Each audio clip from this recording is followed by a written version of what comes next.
Hey there, friend. Come a little closer to the fire with me. The room is dim, the kind of dim that makes time feel thicker, slower, as if the hours are wrapped in soft wool. If you listen carefully, you can hear the smallest things, the tiny crackle inside the logs, the faint sigh of heat against stone, the quiet settling of dust in the corners where candlelight cannot quite reach. Tonight I want to tell you a darker truth that hides inside a famous name, a name we still use like a sharp little tool, Machiavellian. It sounds like a mask you put on when you want to lie without blinking, when you want to win without feeling, when you want power to obey you the way a dog obeys a whistle. But here is what I have always found strange. The man behind that word never truly held power. He watched kings from the edge of their rooms. He wrote to generals he could not command.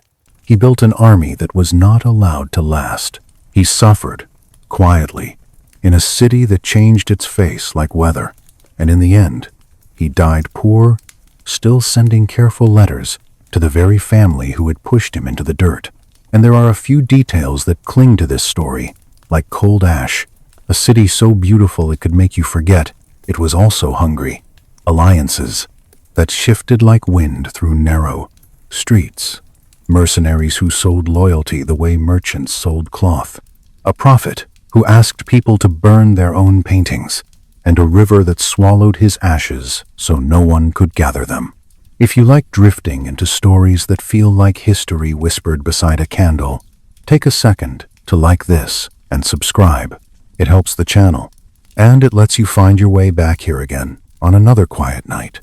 Now, let your shoulders soften. Unclench your jaw the way you would loosen a knot in a ribbon. Let the breath come in slowly through your nose, and then leave just as slowly as if you are fogging a cold window with patience. There is nothing to solve right now, nothing to fix, only a long trail of footsteps through time, and we can walk it at the speed of sleep. Picture Florence, not the tourist Florence, bright and loud, but Florence at the edge of evening, in the year 1469. If you were standing here with me, you would smell the river first. The Arno carrying its slow breath under bridges, the damp scent of stone warmed all day and cooling now, the faint bite of smoke from hearths tucked behind walls. Above the rooftops rises a dome, the cathedral's great curve, like a moon made of brick, watching everything without blinking. It is a monument to ambition, to human hands believing they can bend the world into shape. On May 3rd, a child is born here, Niccolò Machiavelli, second son in a family with an old name and a thin purse. And even before he can speak, the city is already teaching him lessons without words. Florence is wealthy.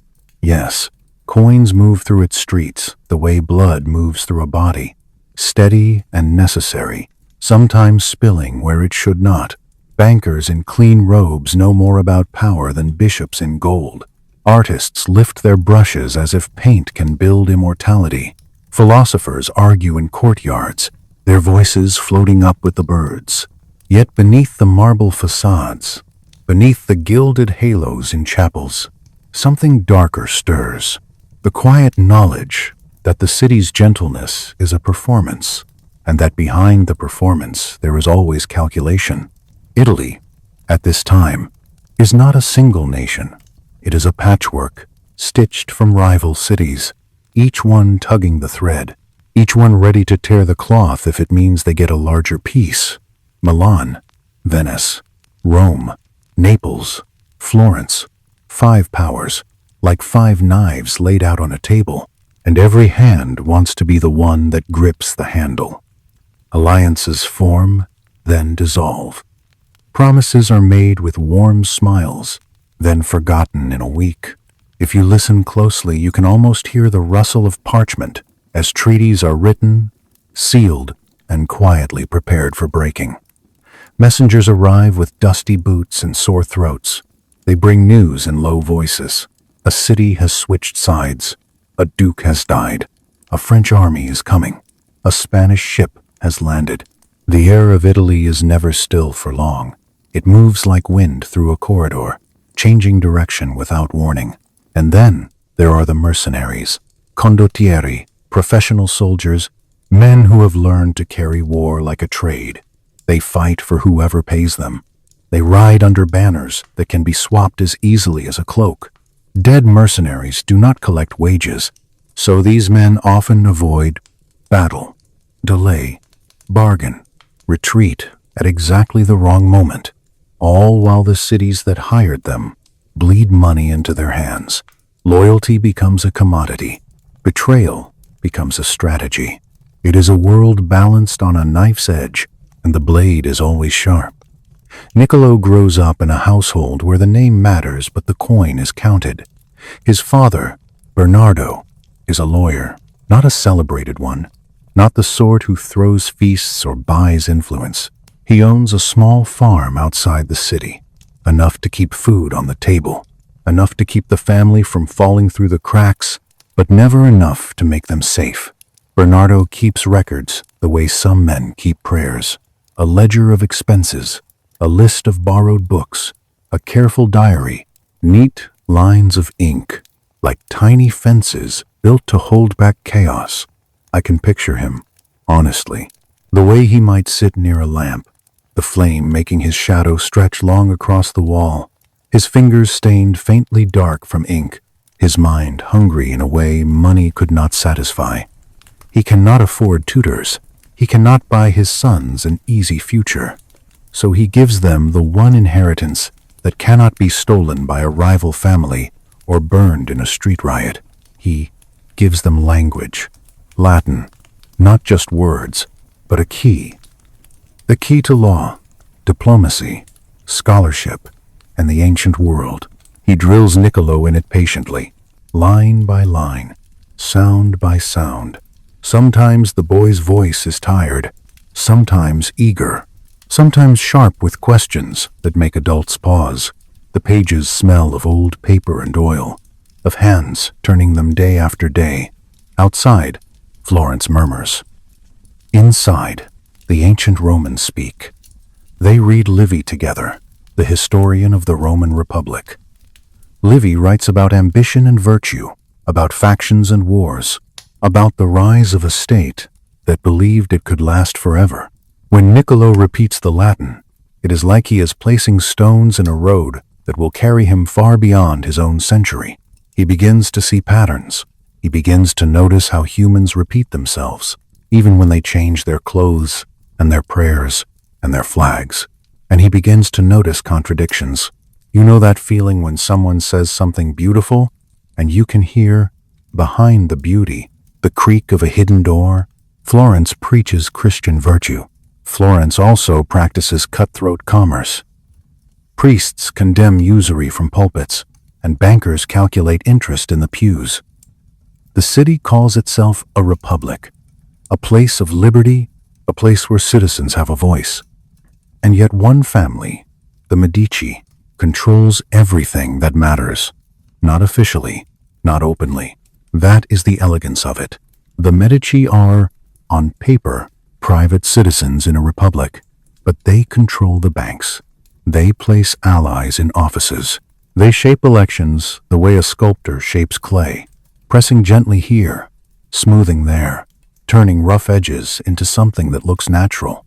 They crush rivals with precision, never too loudly, never enough to make the city feel like it is choking, only enough to keep the throat tight. During Niccolo's childhood, Lorenzo de' Medici rules Florence in everything but name. They call him the Magnificent, and he is magnificent in the way a polished blade can be magnificent. A poet, a patron of artists, a man who keeps brilliant young sculptors in his household as if talent is another jewel to wear. He funds beauty. He funds philosophy. He makes Florence the cultural center of Europe. And while everyone is watching the frescoes, he is quietly strangling the city's democratic institutions. Niccolo watches. He is young, but he is observant. He is the kind of mind that notices what people do, not just what they claim. He learns that constitutions can be decorations, that speeches can be theater. that the true levers of power are often invisible: money, loyalty, fear, and the willingness to act while others hesitate. It is not that he becomes cynical overnight. It is slower than that. More like the way water wears away stone. A drop, then another. 1,000 small proofs. 1,000 small betrayals that are never announced as betrayals, only described as necessity. Sometimes I imagine him walking through Florence as a teenager, not rushing, just moving with the city's rhythm, letting the crowd carry him. His footsteps tapping lightly on stone streets worn smooth by generations. He passes stalls where merchants lift bolts of cloth to show their color in the last light. He passes a chapel where candles tremble as people murmur prayers. He passes the shadow of a palace, its windows dark like watchful eyes. And all the while he feels that double layer of reality, the surface and the machinery beneath. The dome watches, the river breathes, dust settles on ledgers. And in the quiet spaces between one breath and the next, a question begins to form in him. What matters most in a city like this? Virtue or control? Let that question rest for a moment, like a stone placed gently on a table. You do not have to answer it. Just feel its weight, calm and cool. Because soon, the city's careful balance will crack, and Niccolo will be old enough to see exactly how quickly a world can change. For now, stay with the candlelight, listen to the fire, and let Florence, beautiful and hungry, drift closer as we follow the boy who is learning how power really moves, one soft footstep at a time. Niccolo's mother, Bartolomea, moves through the house with the quiet strength of someone who knows how to stretch little things into enough. A loaf becomes slices thin as paper. Oil is poured slowly, like patience. In the mornings, there is the scrape of sandals on the floor, the clink of a cup, the soft argument of pigeons outside the window. These are small sounds, but they are the sounds a child grows into. Bernardo's diary does not just record money, it records hunger for thought. A borrowed book here, a borrowed book there, titles that feel like doors. When Niccolo is old enough, he reads because the house itself feels made of reading. Even the silence has letters in it, because in Florence, even a walk to the market is a lesson. You pass the money changers with their scales and their careful faces. You pass men who smile with their mouths and measure you with their eyes. You pass gossip, moving faster than any horse, a whisper that a rival has been ruined, a joke that hides a threat. If you stand near a doorway for long enough, you can hear the city's real language. Not Latin, not sermons, not speeches, the language of advantage. And Niccolo begins to sense another kind of education, one that does not come from books. It comes from watching what happens when someone falls out of favor. A handshake that grows cold, a door that does not open, a friend who suddenly looks away. The punishment is rarely announced. It simply arrives, like winter, and everyone pretends they do not notice the frost. Lorenzo's influence is like that. You do not always see the hand. You see the effect. A man is elected who should not have been. A rival family suddenly finds itself audited, accused, squeezed. A poet receives patronage. An artist receives marble. The city glows, and beneath the glow, it tightens. At night, Florence can feel almost peaceful. The shops close their shutters with a wooden thud. Water drips somewhere in the dark, patient as time. Candles behind windows flicker, each one a small, private sun. And sometimes, a messenger rides through, carrying words that could change everything. Niccolo lies awake sometimes, not because he is afraid, exactly, more because his mind is busy, turning things over. He thinks about Rome, about how republics rise. He thinks about Florence, and how its republic feels like a costume. He thinks about the difference between what people praise and what people reward. There is a particular kind of loneliness in seeing too clearly. Not dramatic loneliness, just a quiet sense that you are standing slightly apart from the crowd, listening to a different rhythm than everyone else. Niccolo carries that loneliness like a folded letter in his pocket, and still, he is young. The city has not yet taken its payment from him. He can still walk under the dome and feel awe. He can still watch a painter lay gold leaf on a halo and feel the tenderness of humans trying to make beauty last. But Florence is already preparing a harsher lesson. It will come, through deaths, through invasions, through a republic that stumbles into being, then loses its balance, through the rise of a preacher with fire in his throat, through the cold pragmatism of men who call betrayal policy. For now, though, keep breathing slowly with me. Let the story stretch out like warm cloth. Let the dust settle. Let the river keep breathing under the bridges, because the boy who is learning to watch will soon be asked to write. And the words he writes will carry the scent of this city and the quiet shock of what he is beginning to understand. The fire makes its own slow music, doesn't it?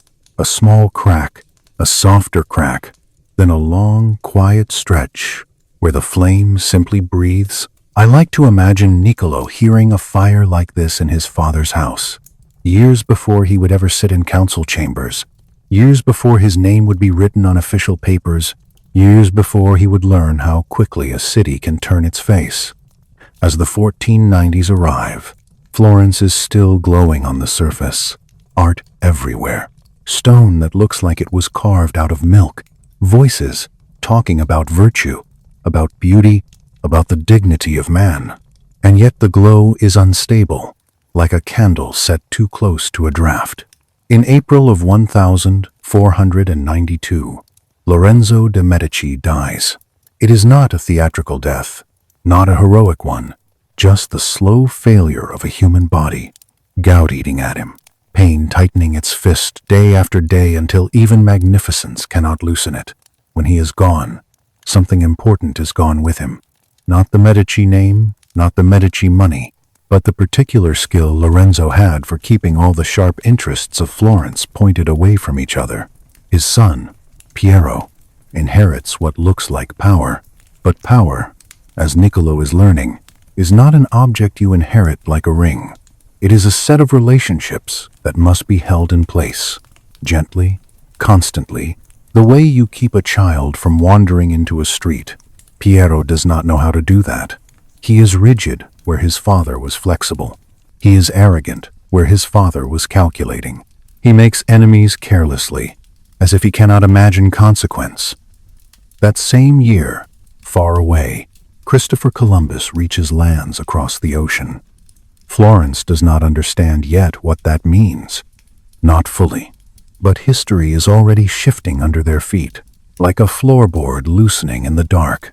Italy's importance will drain slowly, century by century, toward new routes, new empires, new oceans. Niccolo does not know this either. No one in Florence can feel the future's full weight yet. They only feel the present tightening. In 1494, the tightening becomes a snap. A French king, Charles, marches into Italy with an army so large it feels unreal, like a storm of steel moving over the mountains. Cities that have argued for generations about borders suddenly see, with cold clarity, how small they are compared to a nation-state with money, discipline, and hunger. Piero panics. He hands over fortresses. He gives away territory. He humiliates Florence without firing a shot. And Florence, proud Florence, does not forgive humiliation. It erupts. Mobs fill the streets. The Medici palaces are sacked, their riches pulled out into daylight like entrails. Piero flees in the night. A republic is declared again, not the managed republic Lorenzo had controlled, but something raw, chaotic, and genuine. For a moment, the city feels like it is breathing freely, and then it realizes it does not know what to do with the breath. Into that vacuum steps a Dominican friar with a voice like a bell struck too hard, Girolamo Savonarola.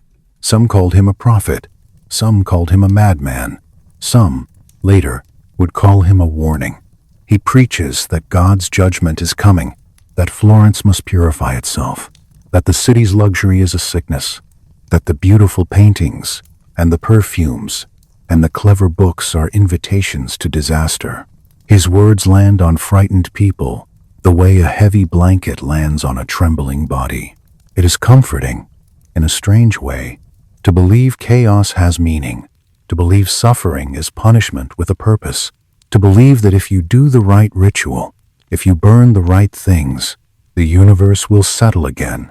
So Florence burns, not the city itself, not yet, but it burns its own pleasures, the bonfire of the vanities, books, paintings, cosmetics, fine clothes, objects that once made life feel sweet, thrown into flame while crowds watch. Botticelli, it is said, cast some of his own work into the fire. We can't be sure of every detail. Scholars argue about what exactly was burned and by whom, but we can be sure the atmosphere changed. The crown jewel of Renaissance humanism suddenly feels medieval, as if time has folded backward. Niccolo watches all this from the outside. He is in his mid-20s now, old enough to understand what is happening, too young and too poor to matter. And you know, that kind of position can sharpen a mind, to be close enough to see, but not close enough to touch, to feel history moving past you like a procession. You are not invited to join. He has no office, no patron, no clear path. He has knowledge, yes, and language, and the habit of observation.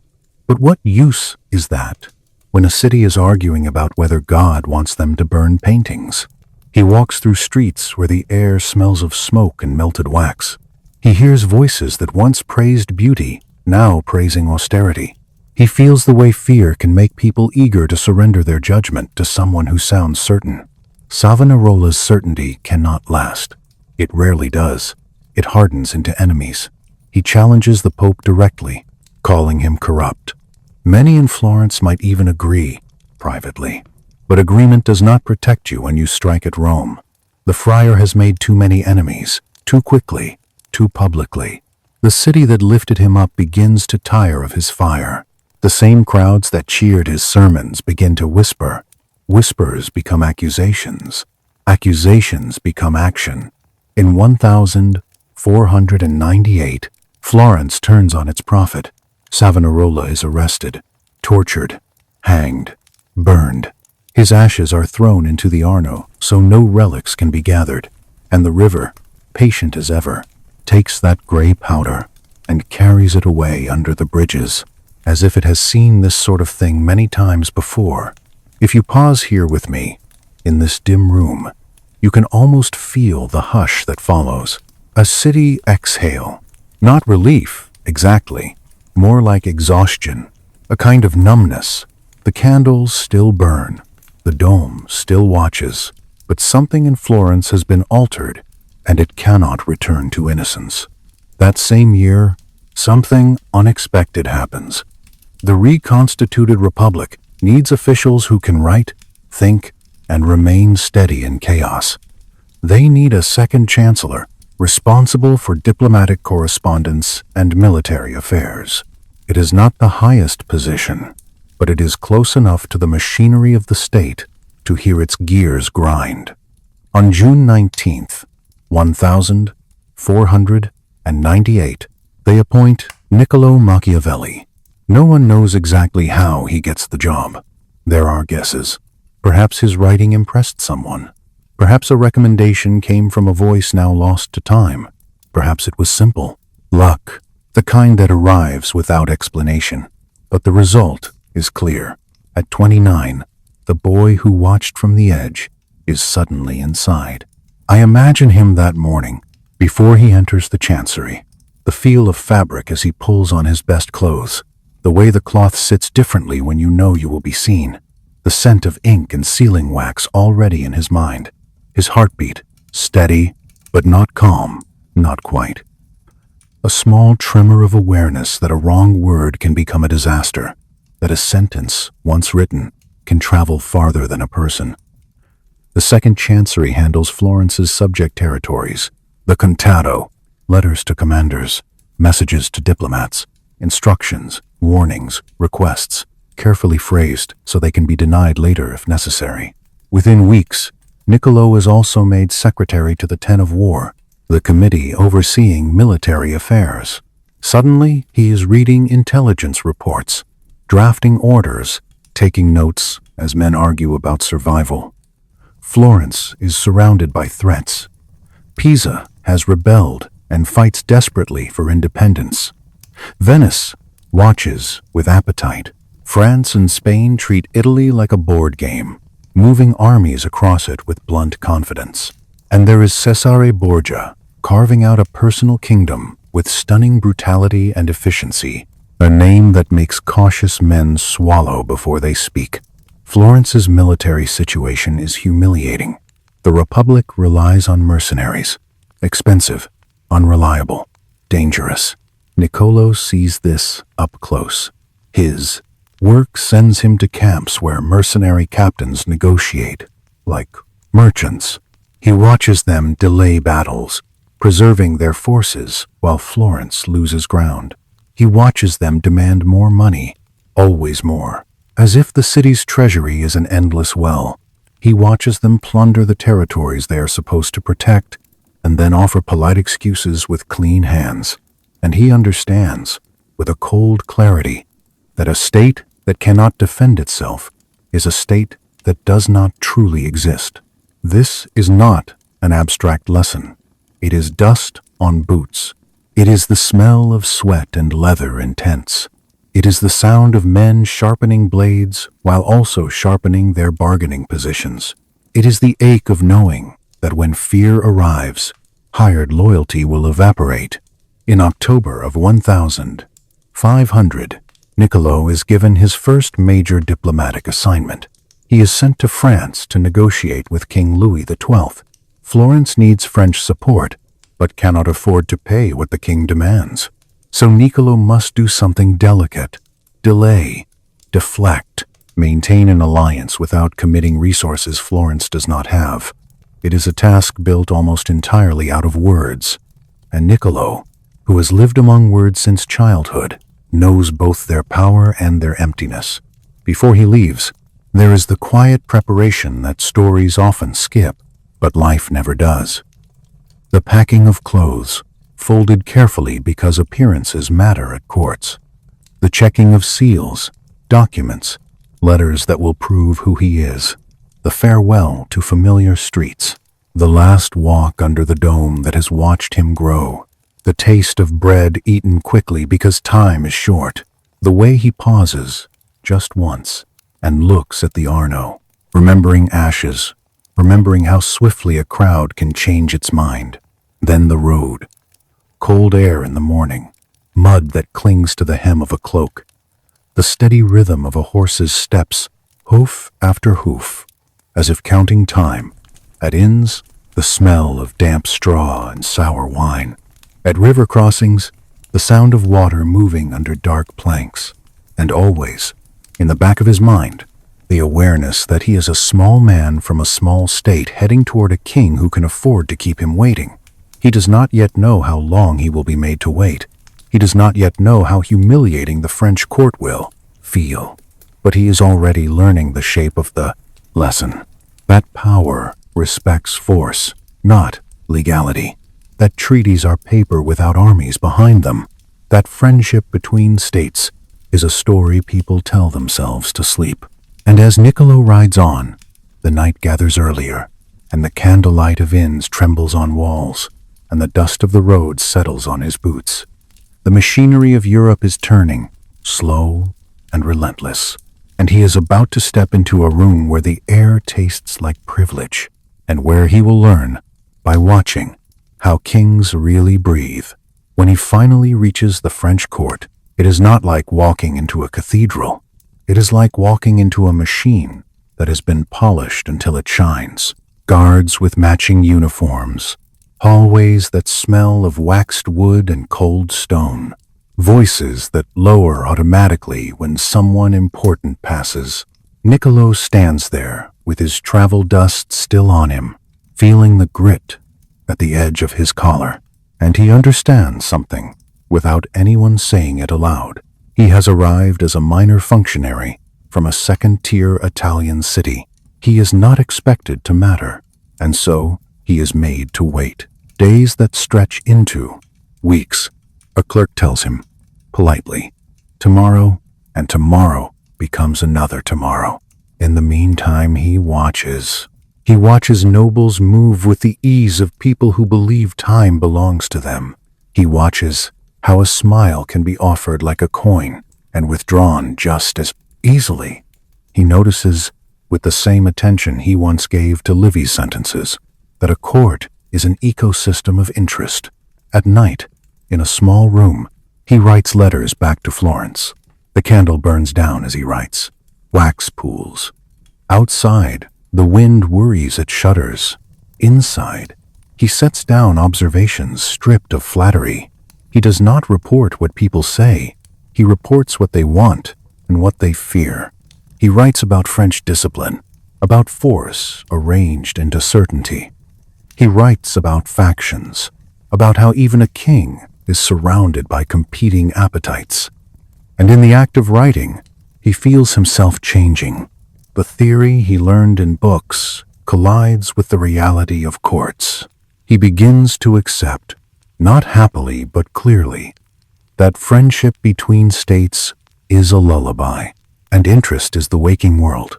When his audience with the king finally comes, it is brief, a few formal courtesies, a few hints of what France might do if Florence proves useful. Niccolo bows, speaks carefully, and leaves with the taste of it in his mouth, the taste of being measured and found small. Still, he has learned what he came to learn, and as he prepares to send yet another packet of letters across the mountains, ink drying slowly on the page, he senses that Florence is not just waiting for information. It is waiting for him to become something, a man who can translate the cold language of power into words a republic can understand. The night is long, the corridors are colder than he expected, and the lesson is arriving gently, relentlessly, one quiet delay at a time. When you wake from a long wait, the world can feel sharper. It is a strange thing, how humiliation can polish the senses. Niccolo learned that at the French court, standing in corridors where he did not belong, watching powerful men glide past him, as if he were a shadow pinned to the wall. When he returned to Florence in 1501, the city felt both familiar and newly foreign. The Arno still carried its slow breath under the bridges. The dome still held the sky in its curve. But Niccolo's eyes had changed. He had watched a king's patience, and he had seen how quickly patience became indifference. He had seen that treaties were not vows, only tools. He had tasted the quiet truth that power does not apologize for itself. Back in the chancery, the days filled with paper, letters stacked like thin bricks, seals warmed over flame, ink that smelled faintly metallic when the air was damp. He wrote for the Republic, but the Republic itself felt like a person with a fever, sometimes sweating with confidence, sometimes shivering with fear. Florence still relied on mercenaries. Florence still argued in committees. Florence still tried to solve emergencies with speeches. And beyond the walls, the Italian peninsula moved like a restless animal. Too many claws, too many mouths. In the spring and summer, messengers came with dust on their faces, their voices low, as if sound itself might trigger danger. They spoke of Cesare Borgia. It is easy, centuries later, to hear his name and let it become a symbol. But for Niccolo, he was a living presence in reports, in rumors, in the way other men's hands tightened around their cups. Borgia was the son of Pope Alexander VI, and he moved through central Italy as if the map were soft wax. In a few years, he had taken city after city. Some he took by force, Some he took by deception. Some he took by offering peace with one hand and tightening a hidden fist with the other. Florence could not ignore him, not when he was close enough to cast a shadow toward their territories, not when his methods were proving so effective against rivals who spent their time debating what was proper. So in 1502, Florence sent Niccolo to meet him. Imagine the road again, not the smooth road of stories, but the real road, uneven, cold in the mornings, soft with mud after rain, horses breathing in little clouds, cloaks heavy with damp, the smell of wet leather and sweat and smoke from distant farmhouses. If you were traveling with him, you would feel how the countryside changes with each mile. Olive groves, their leaves silver in wind, low stone walls, villages that look like they grew out of the earth, and always, behind the beauty, the awareness that any hill might hide armed men. Niccolo arrived as an envoy from a nervous republic. He carried letters, he carried polite phrases, he carried the careful posture of someone who must be respectful without appearing weak. Borgia's court was not like the French court. It did not shine with inherited privilege. It felt like a camp that had put on fine clothing. Order imposed over chaos, like a sheet stretched tight over a bed that still has lumps beneath. And Borgia himself. Niccolo found him fascinating and unsettling in equal measure, not because he shouted or raged, not because he had wild eyes. No, the more disturbing thing was the calm. Borgia was methodical, calculating. He spoke of strategy as if it were carpentry. Measure, cut, fit, done. He did not apologize for what he did. He did not pretend he was virtuous. He simply acted, and the results followed him like obedient dogs. Some scholars argue that Niccolo exaggerated Borgia's clarity, shaping him into a model for later writing. It is debated how much of the man we can know through the reports of an observer who was already forming his own theories. But what is not debated is the impression. Niccolo watched a leader who could make decisions without drowning in committees. A leader who understood that hesitation invites wolves. He also watched the darker part, the way alliances around Borgia were held together by fear and reward, not affection. The way men smiled too quickly, the way laughter in the hall sounded just a little thin, like a string pulled too tight. At night, Niccolo wrote again. He wrote by candlelight in unfamiliar rooms, the flame making the shadows sway as if the walls were breathing. He described what he saw, not the surface, but the bones. And then came Senegalia. The story moves toward it the way a river moves toward a bend, quietly, inevitably. Borgia had captains, mercenary leaders, who had fought for him, men who had been useful and therefore dangerous. They had plotted against him, like men always do when they smell weakness. So Borgia prepared a response that was as elegant as it was cold. He pretended to reconcile. He invited them to a meeting. He offered smiles, words of trust, the promise of a new beginning. They arrived. They believed, or perhaps they wanted to believe. And then, in a single night, they were taken, silenced, removed from the world with the kind of efficiency that leaves no room for argument afterward. Niccolo was present. He watched betrayal done as a kind of art, neat and decisive. He saw how quickly a problem could be ended when a ruler was willing to stain his hands once, rather than let conflict spread for months. And it lodged in his mind, not as admiration, exactly, more like a lesson you do not want, but cannot unlearn. Better to be feared than loved, Borgia is said to have suggested, because fear is reliable, and love is not. Love can evaporate with inconvenience. Fear stays, if it is maintained with care. Yet hatred is dangerous too. Hatred becomes conspiracy, so a ruler must measure cruelty the way a physician measures a dose, enough to cut the sickness, not enough to kill the patient. Niccolo did not write those words that night in a final form. He did not yet have the book, but the thought began to shape itself, slowly, like clay pressed between fingers. Back in Florence, the leaders read his reports with a queasy fascination. They sat in rooms that smelled of wax and old wood, listening to the faint shuffle of papers and the far-off murmur of the street. Some of them pretended to be calm, tapping a ring against a table or smoothing a sleeve again and again. Others stared too long at the candle flame, as if the flame might tell them what to do.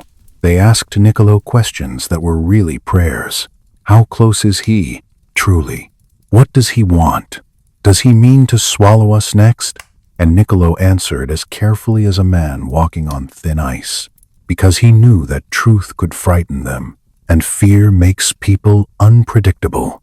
In his own mind, though, he kept returning to the same image. A ruler who acted. A ruler who did not beg the world to be gentle.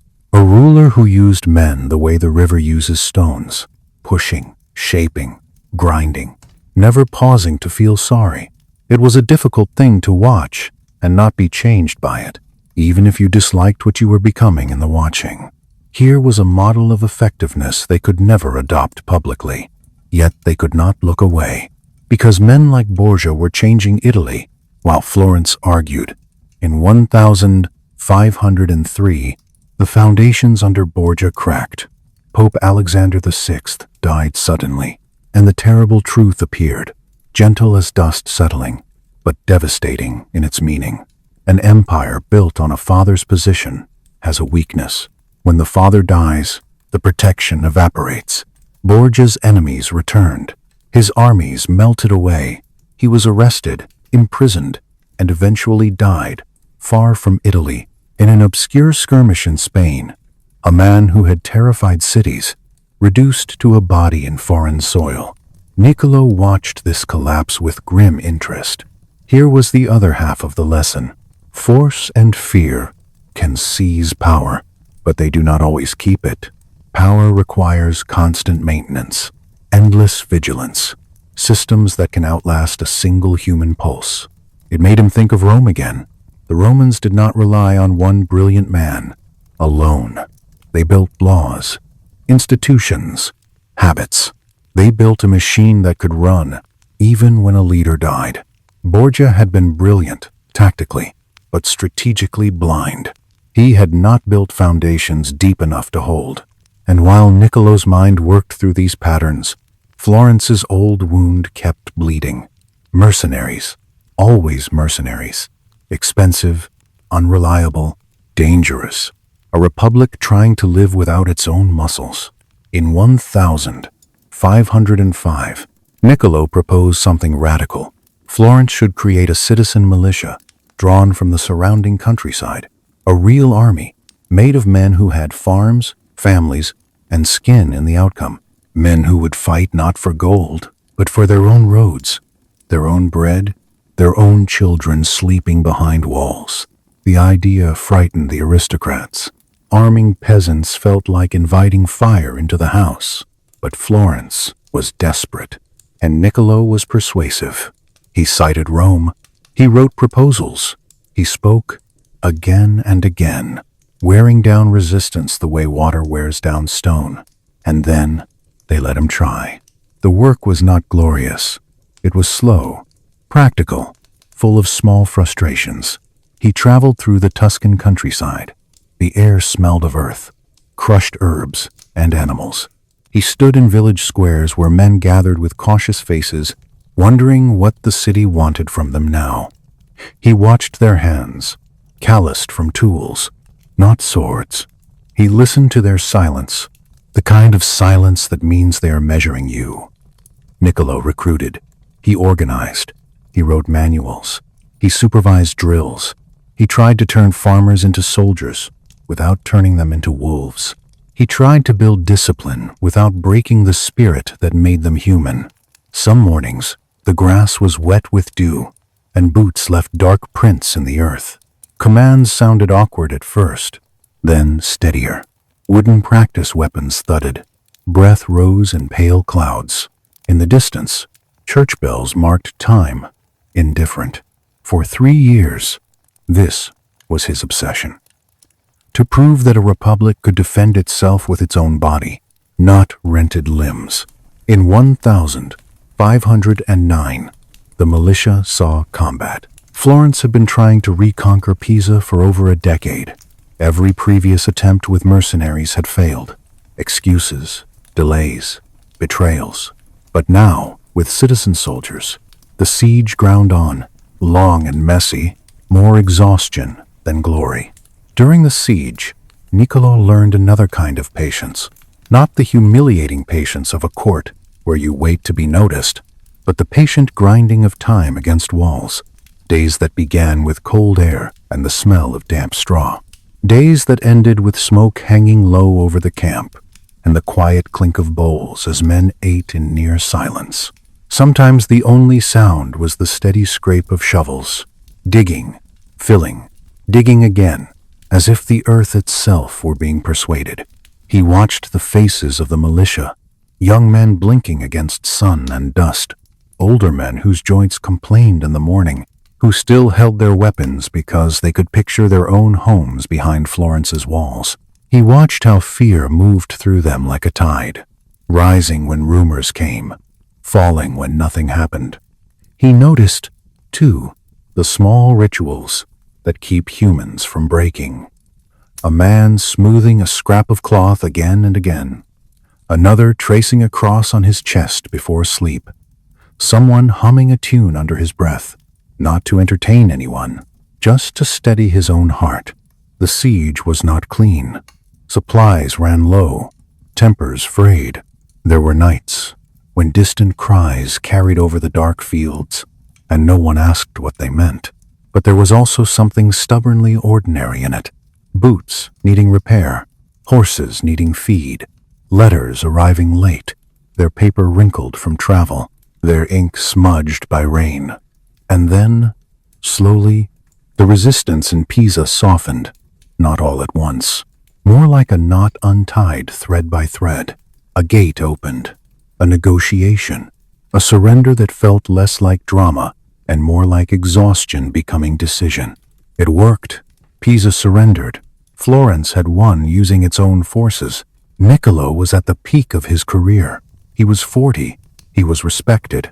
He had helped shape policy, traveled on missions, argued for a principle, and watched it prove itself. At least once.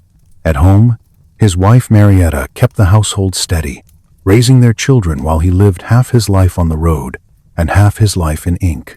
And yet, if you listen carefully, you can hear the faint change in the wind, because Italy never holds still, because victories never seal the future, because somewhere beyond the hills, larger powers were shifting their weight. The Spanish, the French, the Medici, in exile, waiting like a patient illness. So let the fire crack softly. Let the dust settle again. Let the river keep breathing under the bridges, because the story is about to turn, and Niccolo, who has watched so many turns, will soon find himself caught in one he cannot write his way out of. For now, let your shoulders loosen. Let the warmth of this imagined fire rest against your ribs. Let the details drift like dust in candlelight. Niccolo does not know, yet, how quickly a career can vanish. How the same city that needed his letters will soon treat his name like a stain. He is still, for the moment, a man who believes effort matters, a man who believes systems can be built, a man who has not yet been pushed into silence. Listen for the river. Even in the mind, you can hear it, the Arno, breathing its steady breath, carrying silt and secrets under stone bridges. That river has seen princes rise and fall. It has seen ash thrown into its water. It will see the next collapse too. There is a particular sound a city makes when it realizes it cannot protect itself. It is not one sound, really. It is many small sounds layered together. A door barred earlier than usual. A voice lowered in a shop, the scrape of hurried footsteps on stone, a pause in conversation, when a messenger rides through. In August of 1512, Florence began to make those sounds. The wider war in Italy had shifted again. The French, who had protected Florence for a time, were defeated and driven out, and into the space they left came Spain, moving with the heavy certainty of professional armies. Spanish troops invaded Tuscany. They did not come as polite guests. They came as the reality behind diplomacy, the blunt instrument that makes treaties feel like paper. The Medici had been exiled for 18 years. 18 years is long enough for anger to cool into something harder. Now they were coming back, carried on Spanish force like a boat carried on a flood. Florence tried to resist. The Republic called up the militia Niccolo had built. Citizen soldiers gathered again, men pulled from fields and workshops, men who had been trained, men who wanted to believe they could hold the line.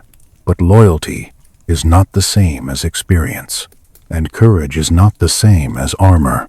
Outside the city, at Prato, the Spanish army struck.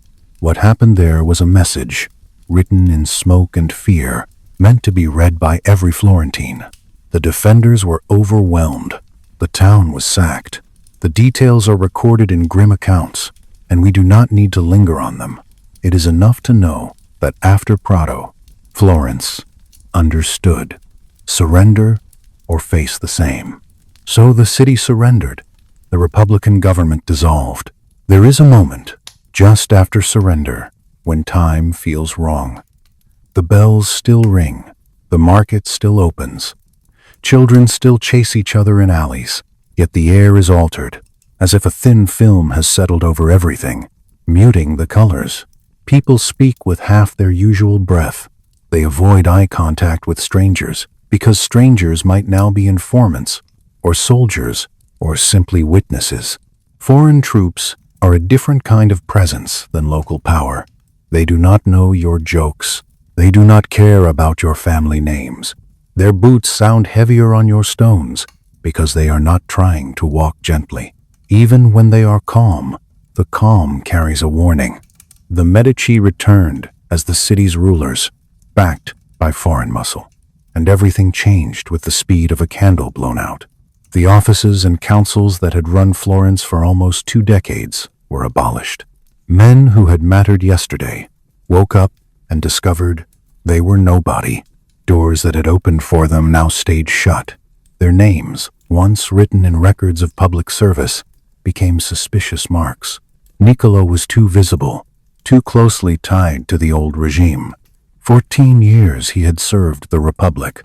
14 years of letters, missions, reforms, arguments, long hours with ink-stained fingers. Now the same experience that should have made him valuable made him dangerous.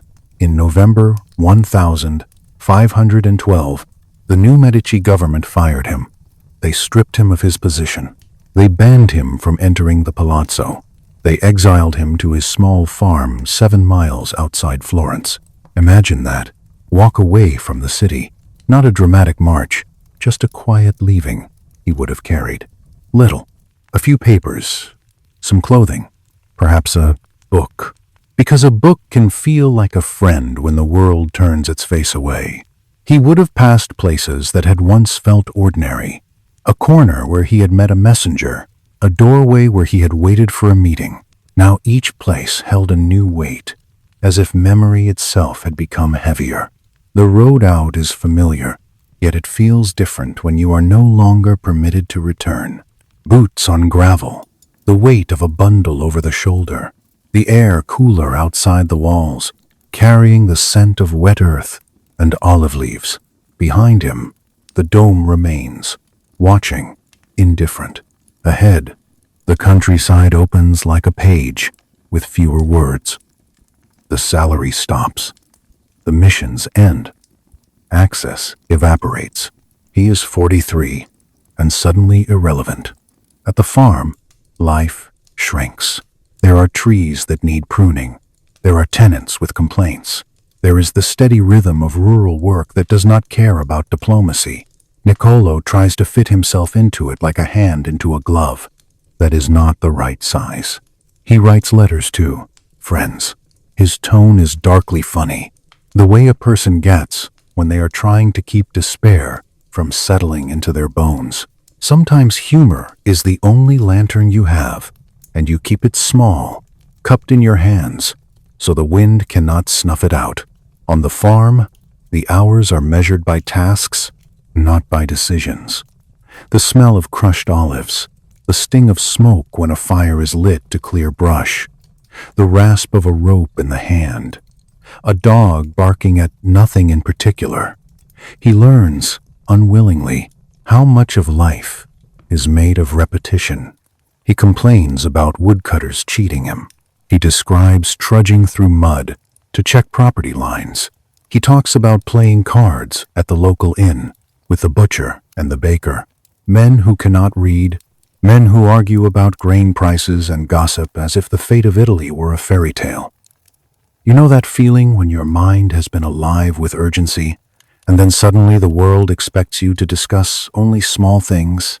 That is a kind of loneliness too. Not loud loneliness, just a slow fading, like a candle that burns lower each night.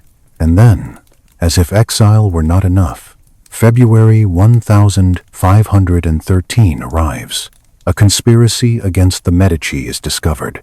Someone has compiled a list of potential supporters, names of people who might help overthrow the new regime.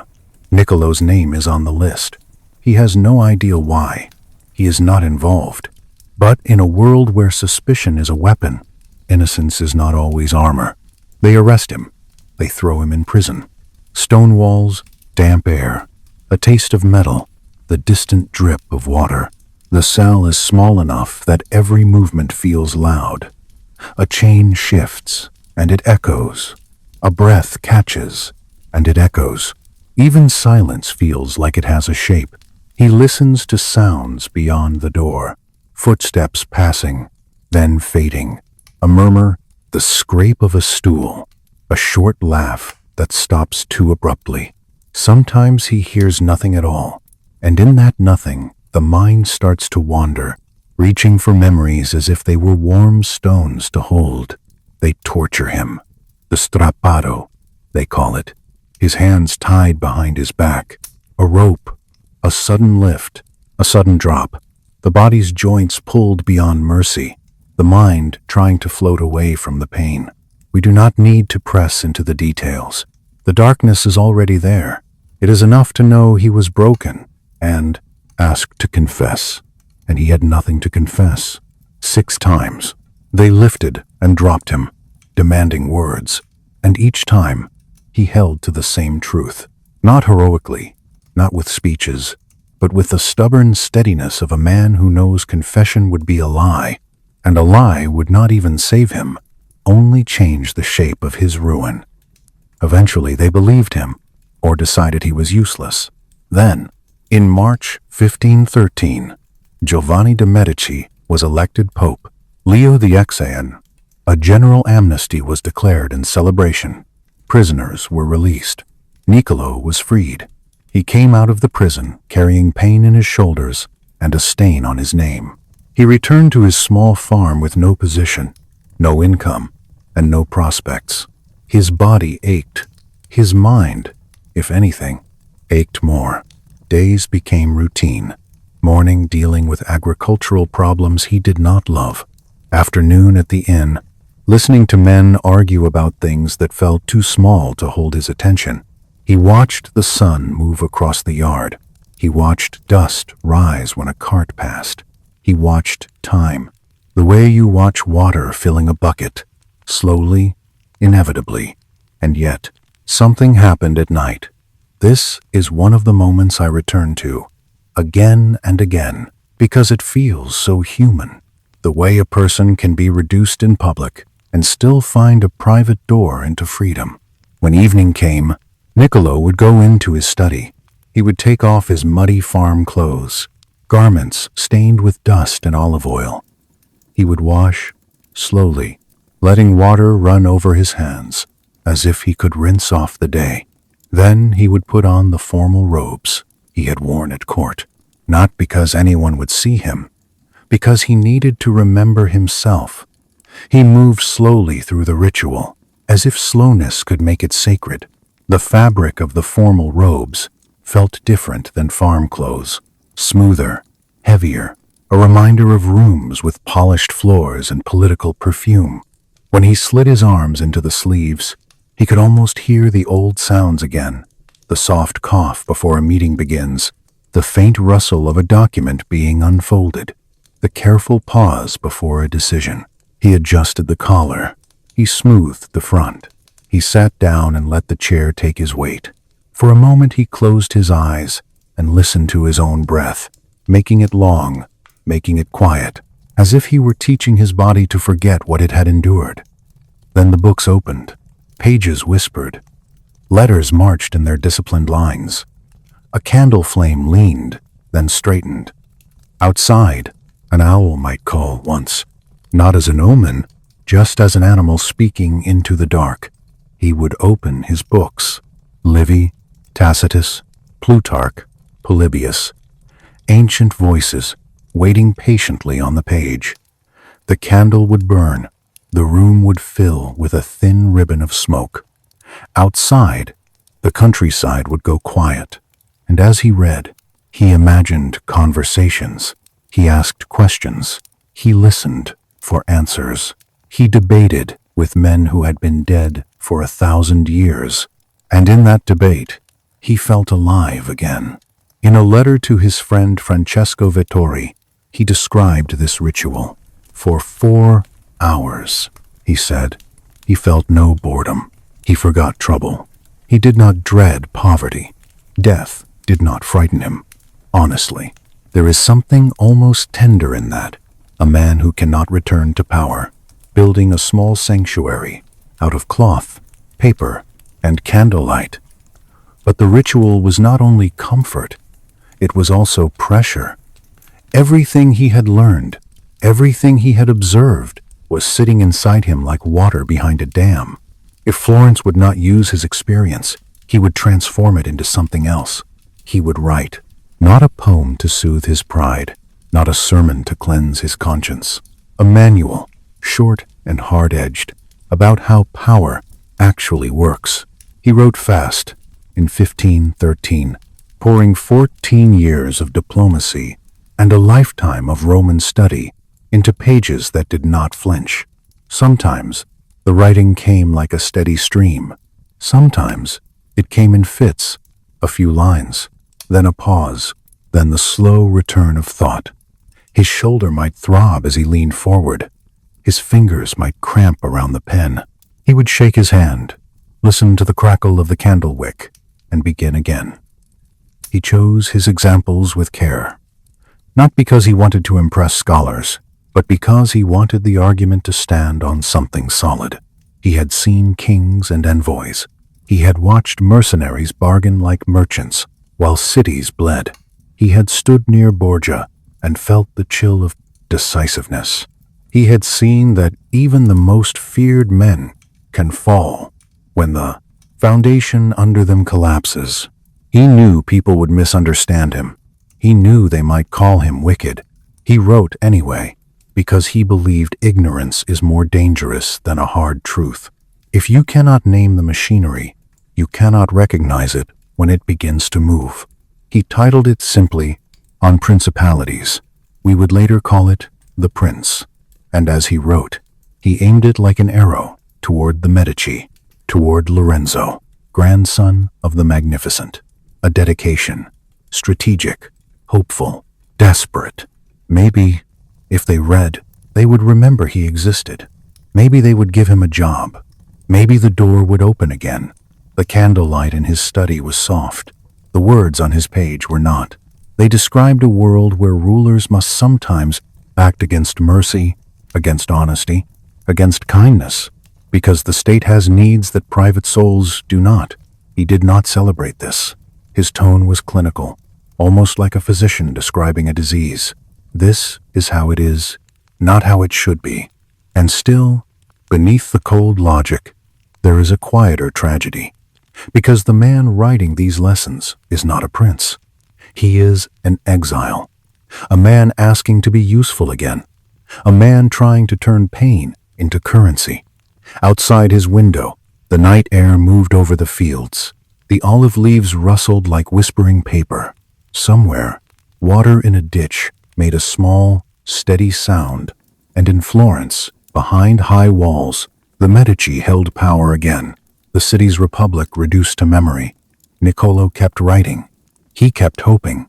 When the manuscript was finished, he sent it away. A small bundle of pages, tied, carried by another person's hands, into the city that had rejected him. Then he waited. Waiting is not always dramatic. Sometimes it is just time passing while you pretend not to listen for footsteps. Sometimes it is the sound of wind in the olive leaves and the knowledge that the reply may never come. He watched the road from his doorway. He watched dust rise when carts passed. He watched twilight settle like a soft cloth over the fields. The answer, if it came at all, did not come quickly. And in that silence, Niccolo began to understand another truth. A book can be written for one audience and end up living in the hands of another. Words, once released, belong to the night and the future, not to the writer's hope. So, as the fire in our room burns low, let the silence feel gentle rather than sharp. Let it be a wide space to rest in, because after this quiet exile, the world will begin to speak his name in ways he never predicted, and the shadow of his little book will stretch across centuries. Silence can be louder than any shout. Niccolo sent his little book into Florence like a message in a bottle, and then he waited for the water to bring something back. Days passed, then weeks. The countryside did what it always did. Morning fog rose from low ground and thinned into pale threads. The olive trees held their leaves with that soft, stubborn shine. Dust settled on the threshold. A dog slept with one ear half raised, as if even sleep should remain cautious. No reply arrived. Maybe Lorenzo glanced at the pages. Maybe he did not. It is debated how much attention the Medici gave to an exile who had served their enemies. What seems clear is the simple outcome, the one Niccolo felt in his bones each time he looked down the road and saw no messenger. The door stayed shut. So he learned to live with that kind of quiet. He wrote other things, plays, letters, small works that kept his mind from turning dull. Sometimes he was given minor tasks by the Medici, errands that felt like crumbs tossed to a man who had once helped bake the bread. A trip here, a short diplomatic note there, enough to remind him that he still existed, not enough to restore him. He grew older in the countryside, and with age came a certain steadiness, not happiness exactly, more like a skill at carrying disappointment without letting it crush the ribs. If you have ever carried a heavy bag for a long walk, you know that moment when your shoulder stops complaining and simply accepts the weight. Niccolo reached that kind of acceptance at times, then lost it again, then found it again. At night, he returned to his books. The candle smoke curled upward. The room stayed warm, only near the flame. The rest was shadow. He read about Rome, about kings and consuls, about republics that held together for centuries and then, softly, suddenly, cracked. He read, and he listened for patterns beneath the stories, the way you listen for the river beneath the city noise. And sometimes he thought of his own writing, that small, sharp manual, and he wondered if it had already died, quietly, in someone's drawer. Years passed anyway. When the prince finally appeared in print, it was not during his lifetime. It was 5 years after his death, in 1532. That date is a hinge in the story, but Niccolo did not live to see the door swing. He died with the feeling that his efforts had not purchased him a return. The book lived without him. Its arrival in print was like a spark in dry grass. The reaction was loud and uneven, and strangely familiar, because people often react to an uncomfortable mirror by smashing it. Some denounced it as evil, as if the pages themselves carried a stain. The Catholic Church placed it on the index of forbidden books later, and many Protestant reformers condemned it too. Writers competed to call Niccolo a devil, a corrupter, an enemy of the human race. His name became an adjective, Machiavellian, a word people used when they wanted to say cunning, deceitful, rue. And yet, quietly, almost tenderly, rulers read it. Cardinals kept copies hidden. Kings had it translated for their eyes only. Statesmen asked for it the way a sick person asks for medicine that tastes bitter, because beneath the moral outrage, there was recognition. He was describing what many already did, but were never supposed to admit. This is one of the strangest aspects of the story. Public condemnation, private use. A perfect hypocrisy, polished and efficient. It would have made Niccolo smile in that tired way he had. The smile of a man who has seen the gap between what people say and what people do and cannot unsee it. Was he teaching immorality or simply naming reality? That question has never settled. Some readers say he was a teacher of evil, inviting princes to abandon ethics and treat human beings as tools. Others argue he was a truth-teller, stripping away the holy paint that allowed rulers to commit harsh acts while claiming purity. He did not invent cruelty, they say. He refused to pretend it was rare. There is a third interpretation, darker in its quiet way. Maybe the prince was not advice for rulers at all. Maybe it was a warning for the ruled. By showing the techniques of domination in such clear detail, he was teaching ordinary people how to recognize them. The dedication to Lorenzo might have been a disguise, a cloak thrown over dangerous truths so the book could travel. We cannot be sure. Niccolo left no confession, no letter saying, "This was my true intent." The ambiguity is part of the haunt. The same text can be a manual for tyranny or a handbook for resistance, depending on who reads it and what they hunger for. Even within the pages, there are hints that do not quite fit the cold surface. He praises Cesare Borgia's methods, then points out, almost casually, that Borgia ultimately failed and died badly. He describes how to conquer republics, and then notes how fiercely they resist and how difficult they are to hold. And at the end, he shifts into a passionate call for Italy to free itself from foreign occupation, a burst of patriotic longing that feels warmer than the chapters around it. It is as if the mask slips for a moment, and you glimpse the face beneath. If you were sitting with Niccolo by that candle, you might feel his impatience with moral theater. You might also feel his love for his city, for Italy, a love that has been bruised and turned hard, but still there. Trauma does that. It makes affection sharper. It makes the desire for stability feel like a hunger. People read The Prince and felt disturbed because it refused to promise comfort. For centuries, political writing had been filled with ideals, with sermons about how rulers should be virtuous and God would reward them. Niccolo looked at history and saw capable rulers succeed and incapable ones fail, regardless of virtue. He saw mercy used as a costume. He saw cruelty used as policy. He saw that the universe did not always punish wickedness or reward goodness in any tidy way. So he shifted the question, not what is the best regime in theory, but how do regimes actually work? How do they gain power, keep it, lose it?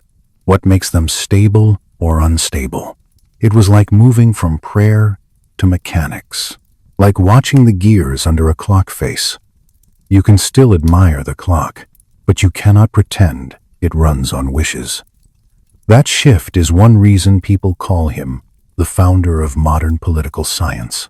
Not because he was always right, and not because his advice was always good, but because he insisted on looking at what happened, not what should have happened.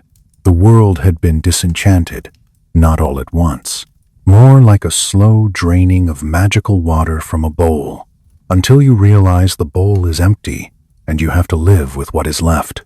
And still, even as his name became a curse in sermons and pamphlets, the book kept moving. It slipped into libraries. It traveled in saddlebags. It was copied and recopied. It was argued over in whispers. It became a kind of forbidden candle, passed from hand to hand, its flame protected from wind. Rulers recognized themselves in it. That was the secret reason it survived. Some condemned him loudly because condemnation was expected. Then they underlined passages in private. So if you feel uneasy listening to this, let the unease soften. Let it become a gentle curiosity. There is nothing you need to do with it tonight. Just notice it, like you notice the crackle of a log in the fire. A small sound, a small truth, something that can be held without panic. Niccolo, in his own quiet way, was offering that kind of holding. Not comfort, not innocence, just clarity. And clarity, when spoken softly, can become a lullaby. Because once you see the machinery, you stop blaming yourself for the shadows on the wall. You start understanding where they come from. And that understanding, strange as it sounds, can bring rest. Outside our dim room, centuries keep moving. In Florence, the stones stay. The river keeps breathing. The dust settles on every monument, even the ones built for power. And the name Machiavelli, once a small name belonging to a broke lawyer's son, drifts through time like smoke, changing shape, never fully disappearing. In the next part of the story, we step away from princes for a moment and listen to what Niccolo wrote when he was thinking about republics, about institutions, about how flawed humans can be guided into something that almost resembles stability. I have always found it strange how a book can be both famous and unseen at the same time. Before print, ideas moved like whispered prayers. A friend copies a friend, ink stains a thumb. A line is repeated from memory, but slightly altered, like a dream retold in the morning. Even after print arrived, it did not instantly make everything loud. It only made it easier for the quiet to travel. Picture, for a moment, a workshop in the early 16th century. The air smells of oil, damp paper, and metal. There is the rhythmic clack of a press. Letters made of lead sit in small compartments. Someone sets them into a frame, backwards, because printing is a world of reversal. The page is assembled in silence, and then, with pressure and patience, the words appear. Some copies were bought openly. Others were borrowed and hidden. A book can be held under a cloak the way you would hold a small animal, warm and living, hoping it does not make a sound. There is a particular hush that falls in a room when someone reads something forbidden. The windows feel thinner. The candle seems brighter. Every footstep outside becomes a question. When condemnation began, it took many forms. Some called the book satanic, some called it cynical, and the word Machiavellian began to carry a smell, like smoke clinging to fabric, even if the person using it had never read a chapter. It is comforting, in a dark way, to imagine that one book caused the world's cruelty. Because if cruelty comes from a book, then burning the book might fix the world. History does not work like that. Cruelty does not need instruction. It only needs permission, and yet instruction can refine it. That is why people were frightened. They sensed that Niccolo had taken something usually kept in shadow and placed it on a table under candlelight. He did not invent the hunger for power. He described its habits. He wrote down the gestures. He named the tricks. There is a soft horror in that. Not the horror of blood, but the horror of recognition. You know that feeling when you suddenly understand what someone has been doing behind your back, and you realize it was obvious all along, and you feel both foolish and strangely relieved? Like the relief of finally naming an illness. The word is not pleasant, but the clarity is. That clarity is what makes the prince endure. Niccolo's tone is not jubilant. He is not celebrating deceit the way a drunk man celebrates his own cleverness. He is writing like someone who has watched cities fall and would like them not to fall again. There is grief beneath the practicality, grief stripped of decoration. So if you are listening tonight and feeling a little unsettled by the word Machiavellian, let it relax into something softer. Think of it not as a monster under the bed, but as a lamp. A lamp can reveal dust in corners we prefer not to see.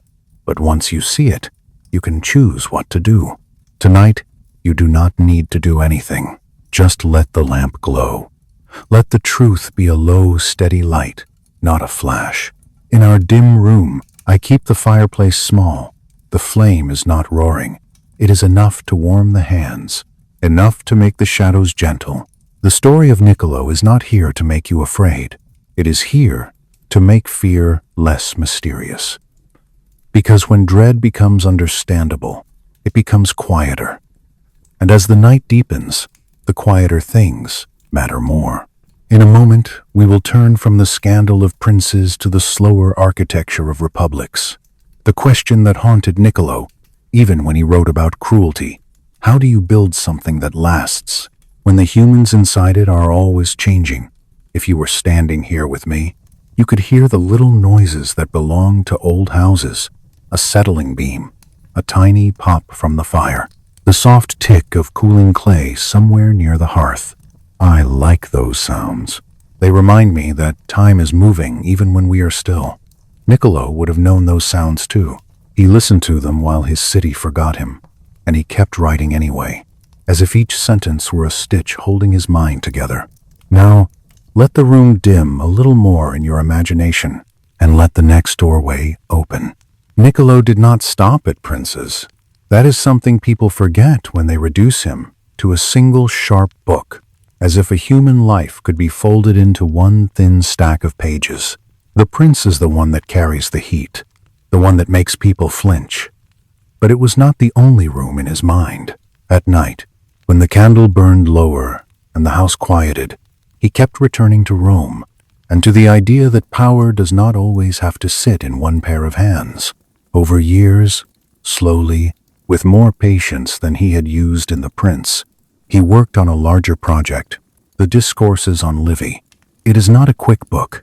It is not a clean blade.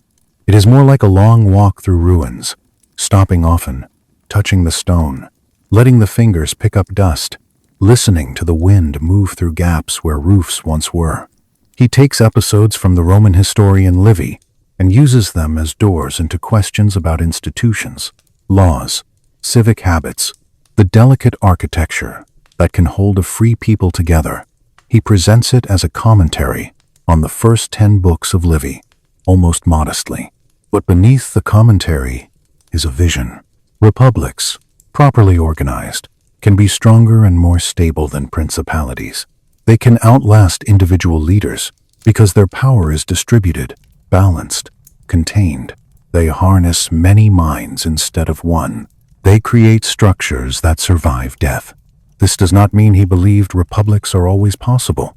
Niccolo had seen Florence's republic crack into faction and chaos.